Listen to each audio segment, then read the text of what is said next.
Hello everyone, it's Shane Kanto, your Wasteland reviewer, and I'm here to review the new Netflix action thriller, The Mother. And this is from director Niki Caro, who has since done the most recent Mulan live-action adaptation, and most known for her film Whale Rider. And this is written by a pretty impressive crew of Misha Green, who made Lovecraft Country, Peter Craig, who's written on such film as The Batman, Top Gun Maverick, and The Town, and Andrea Berloff, who has done such things as Straight Outta Compton. And this is quite the interesting combo of writers creating this film that focuses on this sniper, this really talented assassin played by Jennifer Lopez, who winds up having her child taken from her, and 12 years later she's brought back into her child's life when two men from her past are trying to kidnap her and cause pretty undue harm in the course of the film. And these two scumbags are played by Joseph Fiennes and Gael Garcia Bernal, and you have this dynamic with Lucy Paez, who is this daughter, and you have Omari Hardwick, who's in there. He's this FBI agent along the way, and Paul Raci, who plays a former soldier who fought in the war with Jennifer Lopez, and they have a very interesting connection. This story, actually, this film could really be like, so you have this opening prologue that really sets up everything, and it's intense, it's visceral, it does its thing. Then you have this whole entire globe-trotting piece of the film where Jennifer Lopez is going all over the world trying to find her daughter.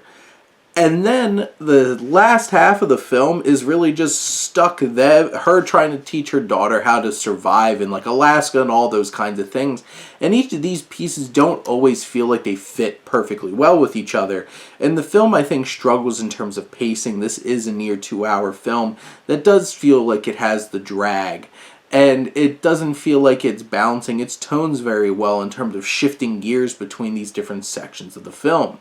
Jennifer Lopez is really committed. She has the physicality. She does a really fine job in this performance. I bought her as this vicious assassin, and that's saying a lot. And she goes a long way in selling this performance. The actress who plays her daughter, not necessarily the most consistent of performance, but she has her moments.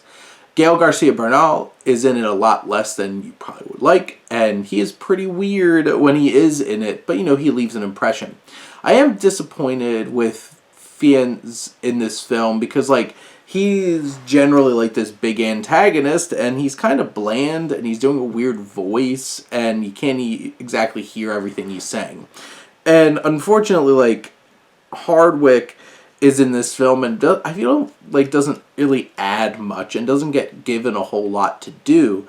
Paul Raci, though, he does a really fine job in this film, and I enjoy his dynamic with Jennifer Lopez. This film feels like a couple of films mashed together. It doesn't necessarily, some of the action is way over edited. Some of the action is thrilling and you can enjoy it on that level. But this film has some pretty sizable flaws, but it is a solid, all right kind of action thriller that if you're really into action thrillers, this is on Netflix. It's not going to be a heavy lift for you, and you can just sit back and relax and enjoy the show, enjoy the ride. And watching Jennifer Lopez give a really good performance. I just feel like there's certain creators here, especially Caro, who doesn't feel like her voice is really shown. But, this film deals with a lot of mother-daughter dynamics and stuff like that, and I feel like it's pretty poignant and moving in terms of how the film deals with those elements and overcoming an estranged relationship with a parent. It is a film that is worth your time if you're into this kind of genre. It has some extra layers that you might not expect. But overall, it's pretty inconsistent, and if this really isn't a genre that you love, might be worth passing. But those are my thoughts on The Mother. Let me know what you think, and let's talk some movies. But thank you as always for tuning in and supporting your Wasteland reviewer.